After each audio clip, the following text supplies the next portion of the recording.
그가 내게 이렇게 말해 주었다. 이것은 주님께서 스룹바벨을 두고 하신 말씀이다. 힘으로도 되지 않고 권력으로도 되지 않으면 오직 나의 영으로만 될 것이다. 만군의 주님께서 말씀하신다. 큰 산아, 내가 무엇이냐? 스룹바벨 앞에서는 평지일 뿐이다. 그가 머릿돌을 떠서 메울 때 사람들은 그 돌을 보고서 아름답다 아름답다 하고 외칠 것이다. 주님께서 나에게 말씀하셨다.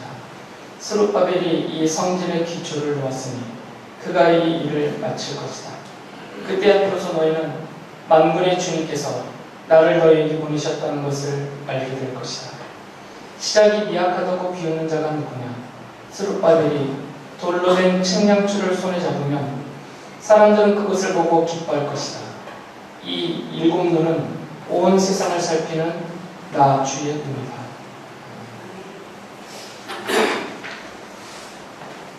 스가랴서의 역사적인 배경과 시점은 말씀을 드렸었지만 잘 생각이 안 나실 수도 있으니까 다시 한번 간략하게 말씀을 드리도록 하겠습니다.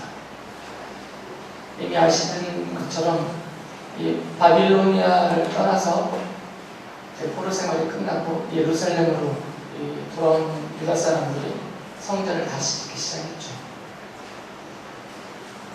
그런데 그 성전을 완공을 아직 못했어요. 대적들의 반대가 워낙 심하였기 때문에. 그래서 다리우스 왕 2세 때까지 성전 건축이 중단된 상태에 있었습니다.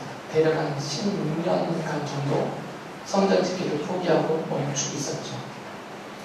그때 다리우스 왕 2년 바로 그때 하나님께서 우리가 앞서 살펴봤던 학계 예언자와 이 스가랴 예언자, 이 두 분은 같은 시대에 사역하셨던 분입니다. 이 두 예언자를 이스라엘 사람들에게 보내셔서 그들을 책망도 하시고 또 격려도 하시고 그들을 도와주시기도 하셔서 4년 만에 다리우스 왕 6년에 성전이 이제 완공이 됩니다. 그렇게 성전 건축이 중단됐던 다리우스 2세 때 하나님께서 스가랴 예언자에게 말씀하시고 또 여러 환상들을 보여주셨어요.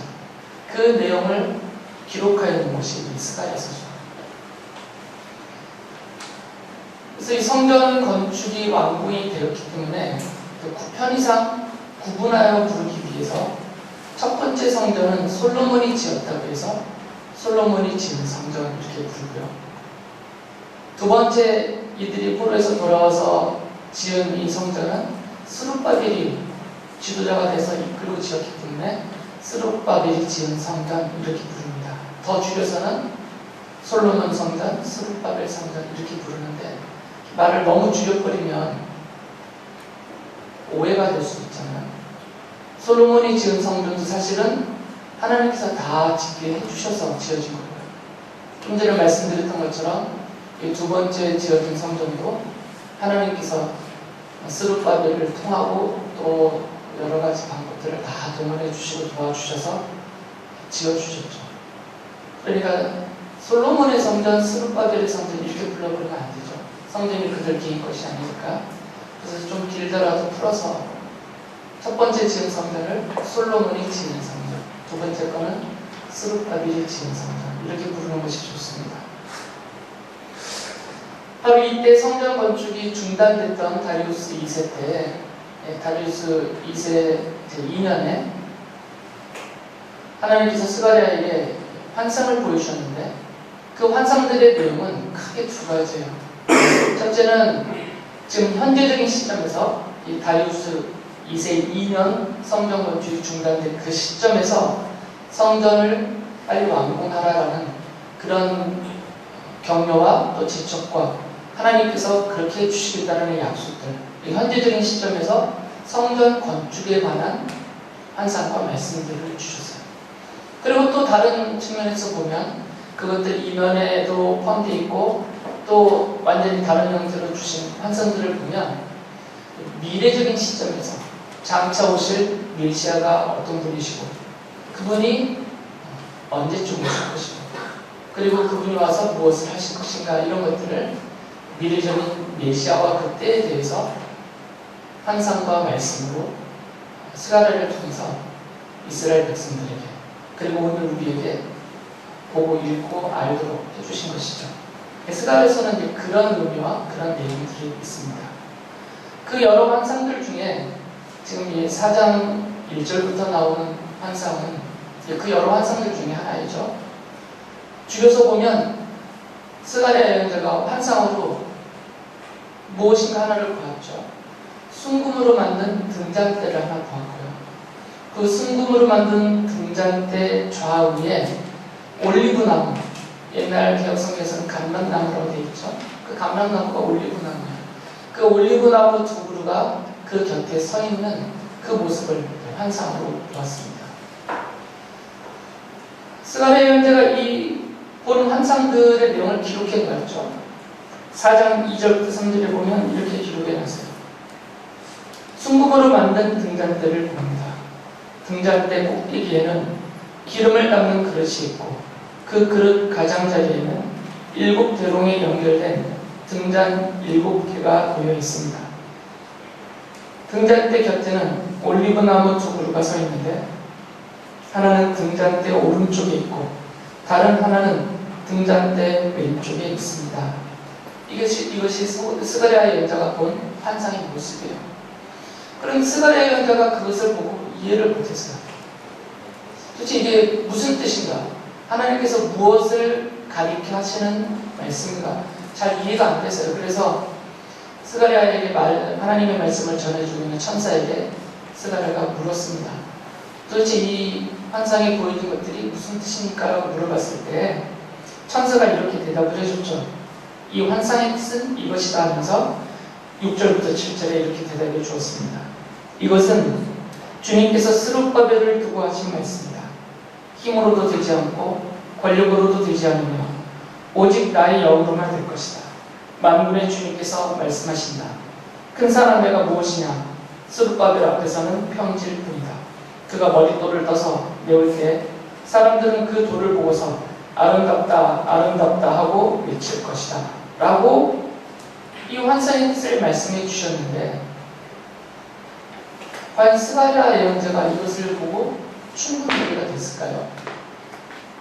오늘의 시점에서 이 천사가 설명해 준 이 환상의 뜻은 이것이다 라고 말씀해 준 이 내용을 우리도 자세히 살펴봐도 완전하게 이해하기가 어렵습니다. 이 환상은 스룹바벨에 대해서 또는 스룹바벨에게 하신 말씀이다라는 것인데 그 하신 말씀의 내용을 밑에서 쭉 설명하셨잖아요. 이것이 무엇을 가리키는지 명확하게 해석하려면 시간이 많이 걸립니다. 그리고 사실 성경을 깊게 연구하지 않는 사람들의 입장에서는 이해하기도 힘들죠. 그래서 원래 우리 어떤 책을 볼 때 또는 영화나 드라마 이런 걸 볼 때 중간 거를 잘 이해 못하더라도 결론 부분만 확실하게 알면 대충 이 책은 이런 내용이었구나, 이 영화는 이런 내용이었구나 라고 짐작할 수가 있잖아요. 마지막 결론. 이 천사가 이 스가랴 예언자에게 이 환상의 뜻을 설명해 주면서 좀 전에 말씀처럼 그 뒤에 결론 지어서 이렇게 한 줄 해주신 말씀이 있어요. 그것만 보면 이 환상이 이런 뜻이었구나 라고 우리가 짐작할 수가 있습니다. 4장 9절에서 이렇게 정리를 해주셨어요. 스룹바벨이 이 성전의 기초를 놓았으니 그가 이 일을 마칠 것이다. 이 환상의 뜻은 이것이다라는 거예요. 순금 등잔대와 좌우에서 있는 올리브나무 두 그루의 모습을 환상으로 보았는데 이 환상의 장면 전체는 스룹바벨을 두고 하신 말씀이에요. 스룹바벨에 관해서 하신 말씀이라는 거죠. 근데 그리고 설명해 주신 내용은 막 어려워요. 그런데 결론을 뭐라고 말씀하셨냐면 스룹바벨이 이 성전의 기초를 놓았으니 그가 스룹바벨이 이 일을 마칠 것이다. 이게 이 환상의 내용이다라는 거죠. 물론 이것이 다는 아닙니다. 이 환상의 의미는 더 깊게 살펴봐야 돼요. 이 순금 등잔대는 무엇을 가리키는지, 그 두 올리브 나무는 무엇을 가리키는지, 그것이 이렇게 함께 연결되어 있는 모습은 무엇을 의미하는지, 이런 것들은 좀 더 깊게 살펴봐야 됩니다. 제가 학계에서 2장 설교할 때 이 부분을 앞당겨서 제가 충분히 설명을 해드렸었어요. 기억이 나실지 모르겠지만, 그래서 오늘 다시 또 학계에서 2장에서 했던 말씀을 다 설명드릴 수는 없습니다. 너무 기니까. 그럼 여러분도 눈빛이 변할 거 아니에요. 그래서 오늘은 길게 설명을 못 드리고 간략하게 짧게 한번 정리를 해드리고 넘어가도록 하겠습니다. 스가랴 예언자가 환상으로 본 그 순금으로 만든 등잔대의 모습은 모세가 지었던 성소 안에 놓아두었던 그 등잔대와 거의 비슷해요. 물론 완전히 똑같지는 않습니다. 그러나 그 형태는 비슷합니다. 하나님께서 모세에게 등잔대를 만들라고 하셨거든요. 성소 안에 놔둘 등잔대를. 출애굽기 25장 31절에 이렇게 말씀하셨어요. 순금을 두들겨서 등잔대를 만들어라. 등잔대 밑받침과 줄기와 등잔과 꽃받침과 꽃을 하나로 이어 놓아라 하면서 자세히 쭉 설명해 주셨어요. 뒤로 32절부터. 그리고 나서 다 만든 그 다음에 만들어진 등잔대를 성소 안에 두라고 하셨어요. 출애굽기 26장 35절 이렇게 말씀하셨죠. 휘장 앞으로는 북쪽에 상을 차려놓고 그 상의 맞은 쪽인 성막의 남쪽에는 등잔대를 놓아라 할 때 이 등잔대는 31절에 만들라고 하신 순금으로 만든 7 등잔이 놓여져 있는 그런 등잔대. 이 등잔대를 성소 안에 놓아두어라 라고 말씀하신 거죠. 참고로 설명을 드리면 성소는 저희 예배당보다 조금 더 큽니다. 실제 크기가. 문이 저쪽으로 나 있어요. 정면에. 이 지성소에서 보면. 지금 문등의 위치에서는 이쪽이 동쪽이지만 이 성막과 성전은 늘 동쪽을 향하여 있어요. 그 문이, 방향이. 그래서 저쪽이 동쪽이고 거기가 두 번은 문입니다. 이쪽에 있는 문은 없다 치시고 양쪽은 다 막아져 있어요. 저쪽 동쪽 문을 통해서 성소로 들어오면 이 앞에 휘장이 쳐 있죠. 그래서 이 성소를 둘러 나눈 것이죠. 휘장 이 안쪽에는 하나님의 법궤가 놓여 있고 가장 거룩한 곳이다 해서 지성소라고 부르고요. 이 휘장 바깥에는 거룩한 곳에서 성소라고 부르죠.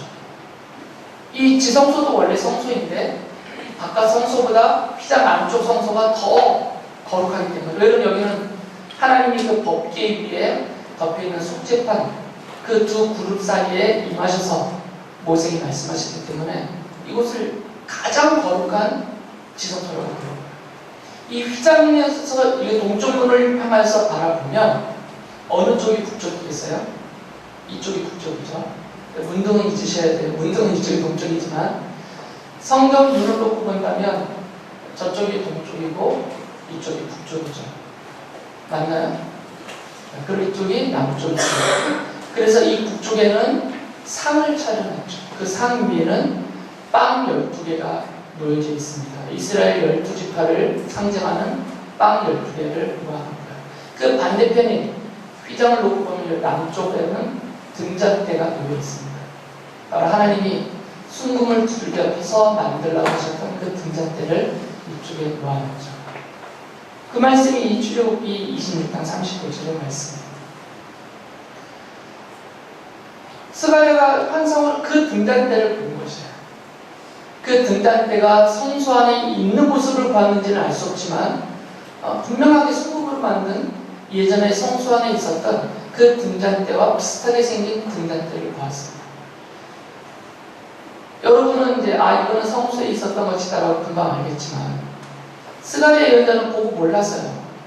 그래서 물어본 거잖아요. 천사에게. 도대체 이게 무엇입니까? 왜 그랬을까요? 스가랴 예언자가 지금 이 환상을 보고 있는 다리우스 2세 2년 그때는 이미 성전이 파괴됐고요. 그리고 성전 안에 있던 모든 것들은 다 바빌로니아로 다 빼앗겨서 옮겨간 상태에 있었어요. 그러니까 이 스가랴 예언자가 출생하기 전에 이미 성전이 파괴된 거죠. 그러니까 이 스가랴 예언자가 그 성소 안에 들어가서 그 등잔대를 본 적이 없을 것입니다. 제사장도 아니고 이 성소 안에 아무나 들어올 수도 없거든요.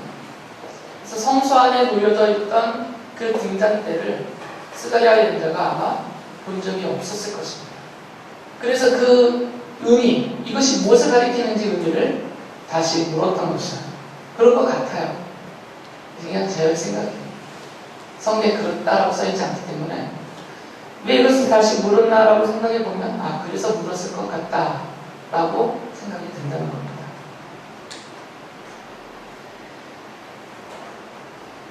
히브리서에서는 그 등잔대를 촛대라고 부르죠.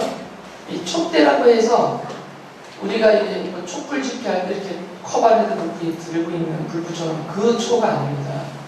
이 촛대라고 해도 등잔대, 그 기름이 있고 기름에 심지가 들어가 있어서 심지에 불을 붙여놓으면 그 밑에 있는 기름이 타면서 촛불처럼 불이 밝혀지는 거죠. 등잔대가 맞아요. 그런데 이제 성경으로 번역할 때 그것을 촛대라는 단어를 썼죠. 같은 말인데 우리말 성경으로 번역하면서 촛대라는 단어를 썼어요. 그래서 히브리서 9장 2절에 이렇게 그것을 촛대라고 부르죠. 한 장막을 지었는데 이것은 성막입니다. 곧 첫째 칸에 해당하는 장막입니다. 그 안에는 촛대와 이쪽에 촛대와 상이 있고 그 빵을 차려놓은 상이 있다는 것이죠. 그리고 이곳을 성소라고 불렀다라고 해요. 그런데 이 성소 안에 있었던 이 촛대 등잔대를 신약 성경에서는 교회다라고 불러요. 특히 요한계시록에 보면 복음서 5장에 마태복음서 5장 같은 데서도 그런 의미가 담긴다고 말씀하셨지만 좀 더 분명하게 밝혀준 것은 요한계시록이에요. 사도 요한이 환상 중에 예수님의 주님의 말씀을 들었어요. 예수님의 주님의 말씀을 그러면서 자기가 이 주님의 말씀을 듣고 있는 그 장면을 묘사해서 기록해 놓았어요. 그것이 요한계시록 1장 12절부터 13절인데 그래서 나는 내게 들려오는 그 음성을 알아보려고 돌아섰습니다. 돌아서서 보니 7 금촛대가 있는데 그 촛대 한가운데 인자와 같은 분이 계셨습니다. 그는 발에 끌리는 긴 옷을 입고 가슴에는 금띠를 띠고 계셨습니다. 7개의 촛대, 7개의 등잔대가 있고 그 가운데에는 인자와 같은 분은 예수님이십니다. 다니엘서에서 예언했던 때부터 계속해서 메시아를 인자라고 불렀어요. 그래서 성경은 인자와 같으니 또는 인자, 오실 메시아를 그렇게 불렀고요. 예수님을 가리키는 부르는 그런 이름이죠. 이 인자와 같은 분 곧 예수님께서 그 7 촛대 가운데 계셨어요. 그런데 이 7 촛대가 무슨 뜻인지를 사도 요한이 뒤이어서 1장 20절에서 이렇게 설명해 줍니다. 내가 본 내 오른손의 7별과 7 금촛대의 비밀은 이러하다. 7별은 7 교회의 심부름꾼이요 7 촛대는 7 교회다 라고 말씀하세요. 요한계시록에서 예수님이 직접 해주신 말씀입니다. 예수님이 지금 7별을 손에 쥐고 계세요.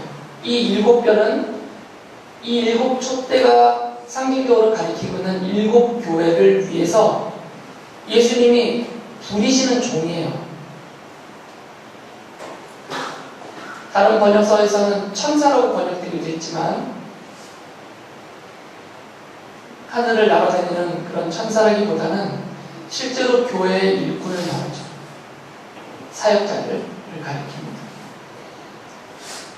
그 7 촛대를 7 교회라고 부르셨어요. 그러니까 전체적으로 연결해보면 출애굽기에서 하나님이 모세를 통하여서 만들어서 성소에 두게 하신 그 등잔대는 교회를 가리킨다고 성경이 말하고 있으니까 그렇게 받아들여야 되죠.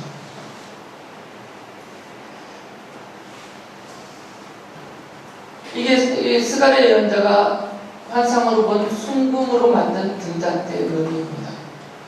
그리고 또 한 가지가 있었죠. 그 좌우에 올리브나무가 좀 들어가서 있었어요. 근데 그것이 또 무엇인지 몰랐죠. 그래서 천사가 설명을 해 주었어요. 스가랴서 4장 14절에 보면 온 세상을 다스리시는 주님을 섬기도록 주님께서 기름 부어서 거룩히 구별하신 두 사람이다 라고 말씀하셨어요.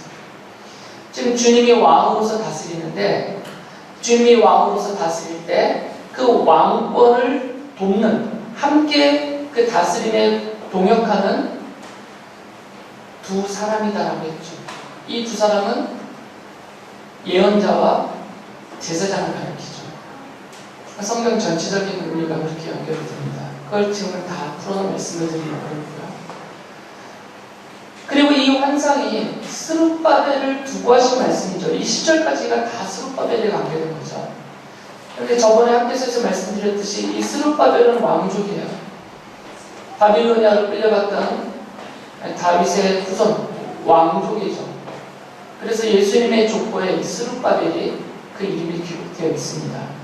마태복음 1장 12절을 보면 예루살렘 주민이 바빌론으로 끌려간 뒤에 여고냐는 스알디엘을 낳고 스알디엘은 스룹바벨을 낳고 이 스룹바벨이 포로들을 다 이끌고 예루살렘으로 돌아와서 이 성전을 지은 사람이에요.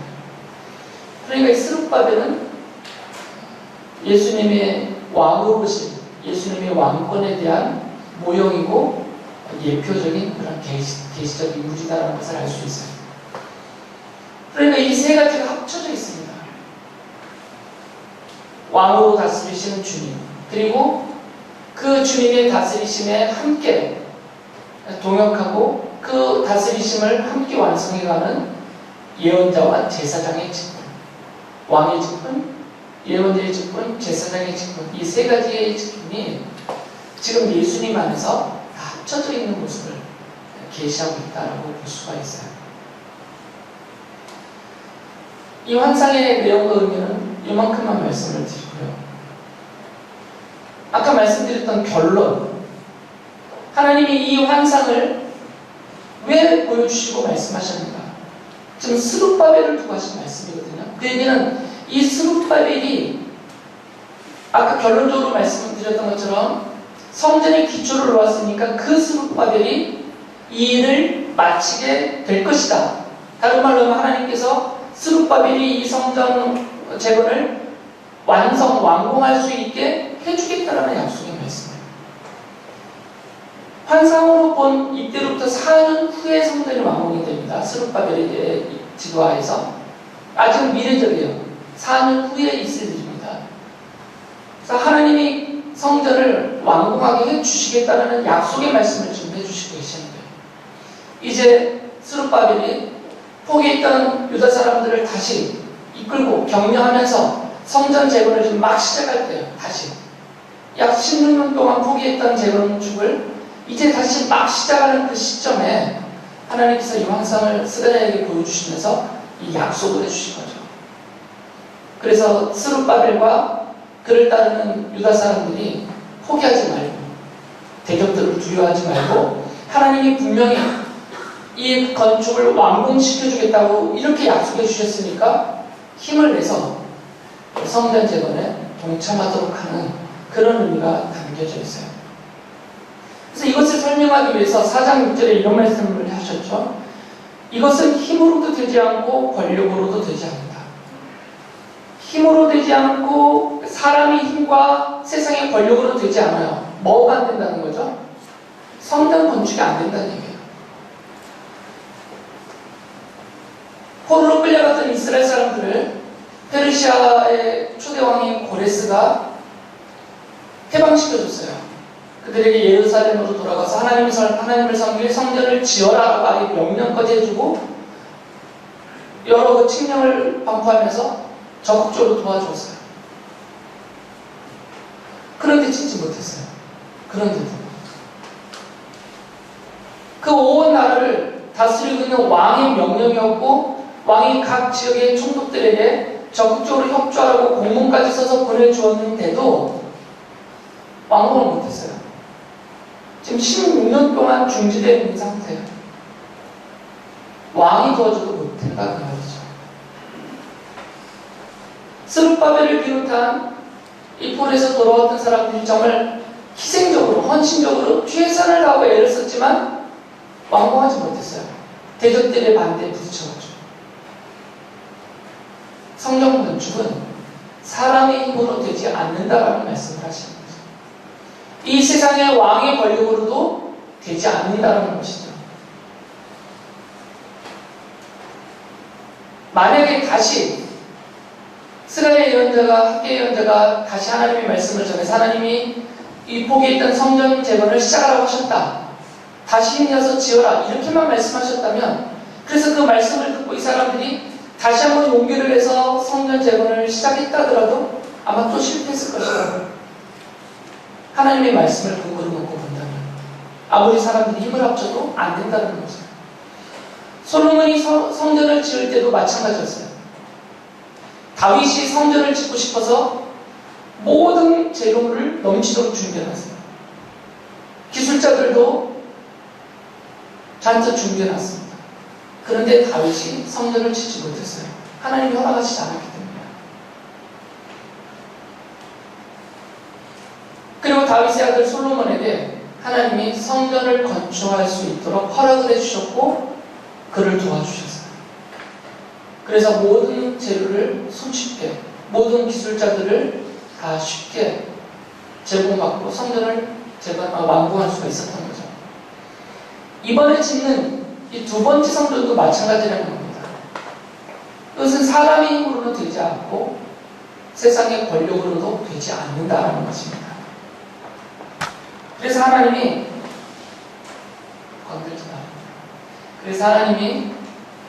다시 약속을 해주는 거예요. 도와주겠다. 이제 내가 성전을 짓게 해주겠다라고 약속을 해주는 겁니다. 그 약속의 말씀을 스가랴서 1장 16절에 이렇게 말씀하셨죠. 나는 예루살렘을 불쌍히 여기는 심정으로 이 도성에 돌아왔다. 그 가운데 내 집을 다시 세우겠다. 이 내 집은 성전입니다. 예루살렘 위에 측량줄을 다시 긋겠다. 나 만군의 주의 말이다. 하나님께서 이제는 예루살렘에 직접 오셔서 이 예루살렘 안에다가 하나님의 집인 성전을 하나님이 짓겠다라고 약속하신 거죠. 이게 사람의 힘으로 짓는 게 아니고 세상의 권력에 의해서 지어지는 것이 아니라 하나님께서 하나님의 집인 성전을 직접 짓겠다라고 약속을 하신 것이에요. 그래서 2장 10절에 이런 말씀을 더 하셨습니다. 도성 시온아, 이 시온은 예루살렘이죠. 기뻐하며 노래를 불러라. 내가 간다. 내가 내 안에 머무르면서 살겠다. 나 주의 말이다.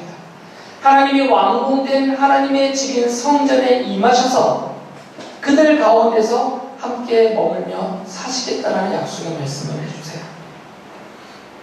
바로 이 모든 일들이 이 성전 재건축이 완성되는 것과 그리고 거기에 하나님이 임하셔서 그의 백성들과 함께 사시면서 그들에게 약속하셨던 돌보심과 보호하심과 인도하심과 주시겠다 하셨던 기업의 풍성함을 누리게 해서 되는 이 모든 일들은 사람의 힘으로 되지 않고 세상의 권력으로 되지 않고 6절에서 하신 말씀들 오직 나의 영으로만 될 것이다. 하나님의 영에 의해서 된다는 것입니다. 이 하나님의 영에 대해서는 여러 해석이 있습니다. 하나님이 당신 스스로를 그냥 하나님의 그 능력을 나타내시는 의미로 하나님의 영 이렇게 표현했다는 분도 있고 또는 하나님의 영에 속한 천사들을 동원하셨다라는 해석도 있고 아니면 이분을 성령 하나님이라고 해석하시는 분들도 있어요. 그럼 자세한 설명은 다음 번설 밑에 말씀드리도록 하겠습니다. 그러나 이 하나님의 영이 무엇을 가리키던 간에 주체는 하나님이세요. 하나님이 하신다는 거죠. 이 성경 건축은 하나님에 의해서만 된다라는 말씀을 하셨고요. 그렇기 때문에 내가 예루살렘에 와서 성전을 짓게 하겠다라는 약속의 말씀을 해주셨어요. 그러면서 하나의 증표를 보여주셨죠. 증표. 스가랴 예언자가 본 환상 중에 그 증표가 하나 있었어요. 3장에 보면 여호수아 대제사장 환상이 있었잖아요. 그때 그 여호수아 앞에 하나님이 돌 하나를 주셨죠. 그 돌에 대해서 이렇게 말씀하셨어요. 3장 9절에 보면 내가 여호수아 앞에 돌 한 개를 놓는다. 그것은 7 눈을 가진 돌이다. 그 돌 위에 7 눈이 있다는 거죠. 이 3장에서 여호수아 대제사장에 대한 환상에서는 이 7 눈의 뜻을 정확하게 말씀해 주시지 않았지만 이 순금 등잔대 환상에 나오는 4장 10절에 보면 그 7 눈의 의미를 분명하게 밝혀주셨어요. 이 7 눈은 온 세상을 살피는 나 주의 눈이다. 그러니까 하나님의 눈이 7개가 있다는 게 아니라 이 온 세상을 하나님이 다 살펴보고 계시다라는 그런 의미로 7 눈을 말씀하신 것이죠. 이것이 하나의 증표로 주어진 것이에요. 그 하나님의 7 눈이 있는 그 돌을 예루살렘에 두신다는 거죠. 그 얘기는 하나님께서 예루살렘에 오셔서 그 모든 상황을 다 보고 계시다, 다 알고 계시다 라는 말씀입니다. 욥기 34장 21절에 보면 엘리후라는 사람이 이런 말씀을 한 적이 있습니다. 참으로 하나님의 눈은 사람의 일거수일투족을 살피시며 그의 발걸음을 낱낱이 지켜보고 계십니다. 하나님의 눈은 모든 각 사람을 그 사람의 일거수일투족을 다 보고 다 알고 계시다는 거죠. 얘들아, 일거수일투족이 뭐냐? 무슨 뜻인지 알아? 너네 오른손 들어봐. 빨리 오른손 들어봐. 이게 일거수야. 손을 펼쳐서 하는 모든 것을. 이번에는 다리 한번 들어봐. 이게 다리를 던진다는 거야. 한 발을 내딛는다는 거야. 그게 일거수일투족. 무슨 뜻이겠어 그러면? 우리의 모든 것을 말해요. 우리의 생각하고 마음에 품고 말하고 행하는 모든 것들을 하나님이 샅샅이 하나도 놓치지 않고 다 살펴보고 계시다라는 거죠. 그래서 히브리서 4장 13절에 이렇게 말씀을 하신 거죠. 하나님 앞에는 아무 피조물도 숨겨진 것이 없고 모든 것이 그의 눈앞에 벌거숭이로 드러나 있습니다. 우리는 그의 앞에 모든 것을 드러내 놓아야 합니다. 하나님의 눈앞에는 마치 벌거숭이처럼 우리가 다 드러나 있다는 거예요. 숨길 수 없지. 왜 그러냐면 일거수일투족까지 다 샅샅이 살펴보고 계시기 때문에 하나님이 다 알고 계시다는 거예요. 지금 예배하는 중에 여러분이 어떤 생각을 하고 있는지, 여러분이 제가 보이지 않다는 것에서 밑에서 손으로 뭘 하고 있는지, 핸드폰을 만지작하고 있는지 나는 모르지만 하나님은 다 보고 계시다고요. 그 일거수를 다 하신다는 거예요. 이 말이 이스라엘 사람들에게는 큰 용기가 되는 말씀이에요. 하나님의 눈이 우리와 함께 있다. 우리를 살피시는 하나님의 눈이 우리에게 있다. 그 얘기는 우리가 성전을 건축하기 위해서 얼마나 수고하고 있는지 하나님이 다 아신다. 그러나 이 반대자들, 대적하는 사람들이 얼마나 지센지도 하나님이 아시고 우리에게 어떤 것이 필요한지 어떻게 될지 하나님이 다 아시기 때문에 하나님이 대적들은 잠잠하게 만들어 주실 것이고 우리의 필요는 채워주실 것이고 우리가 힘을 내어 성전을 재건할 수 있도록 하나님이 다 해주실 것이다라는 약속의 증표가 되는 거죠.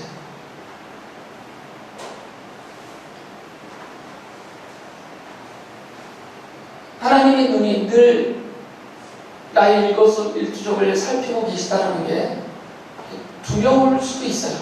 내 마음대로 힘드니까. 그러나 신실하게 하나님을 믿는 사람이라면 너무나 감사할 겁니다. 하나님이 다 알고 계시니까.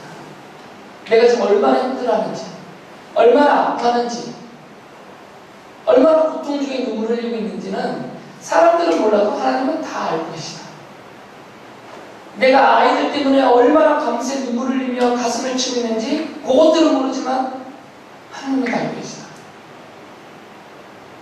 내가 사업하느라 얼마나 힘들어하는지, 심지어는 비굴하게 사람들 앞에서 행동할 때도 있는데 집안에 가서는 말 못하고 아내들에게도 말 못하는 그런 것들까지도 하나님은 다 아신다. 그 과정에서 우리가 겪는 아픔들,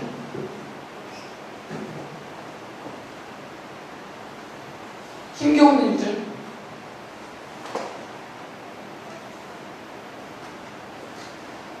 다 알고 계시다는 겁니다. 위로가 될 것이에요.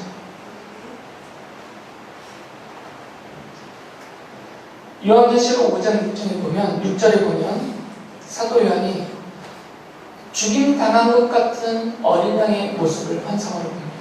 그거는 예수 그리스도예요. 십자가에서 죽으셨던 그 장면을 이렇게 써놨어요. 나는 또 보좌와 내 생물과 장로들 가운데 어린 양이 하나 서 있는 것을 보았는데 그 어린 양은 죽임을 당한 것과 같았습니다.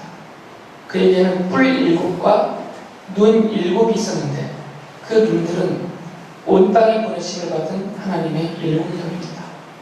지금 예수님께는 7눈이 있다는 거죠. 예수님에게 몸에 7눈이 박혀있다는 게 아니라 예수님께는 온 세상을 살펴보라고 보내심을 받은 하나님의 7영이 예수님의 수하에 있어서, 이건 숫자적으로 정말 7분의 천사들을 말하는 게 아니에요. 7은 완성의 수이기 때문에 하나도 빠뜨리지 않고 다 살필 수 있다는 의미를 강조하는 게 7의 눈이에요. 예수님께는 그 7눈이 있다는 거죠. 그 예수님이 다 아시기 때문에 우리 스스로의 힘으로는 이 죄의 권세로부터 벗어날 수 없다는 것을 다 아시기 때문에, 그래서 성자 하나님이신 예수님이 이 땅까지 오셔서 우리를 대신해서 십자가에서 죽으신 거죠. 우리 스스로 그 문제를 해결할 수 없다는 것을 너무나 잘 아시기 때문에. 그리고 지금도 내가 성도라 스스로 부르면서 하나님을 믿고 섬긴다고 하지만 내가 얼마나 부족한지, 얼마나 연약한지, 그 이름에 너무나 터무니없이 형편없는 그런 모습으로 살고 있는지 다 아세요. 그렇기 때문에 도와주시는 거죠. 보호해 주시고 인도해 주십니다. 우리 어린아이들을 다 아는 부모님들이 힘을 다해서 이 아이들을 보호해주고 지켜주고 먹이고 입히면서 인도하고 보살펴주는 것처럼 우리 주께서 우리를 그렇게 해주신다는 말씀이에요.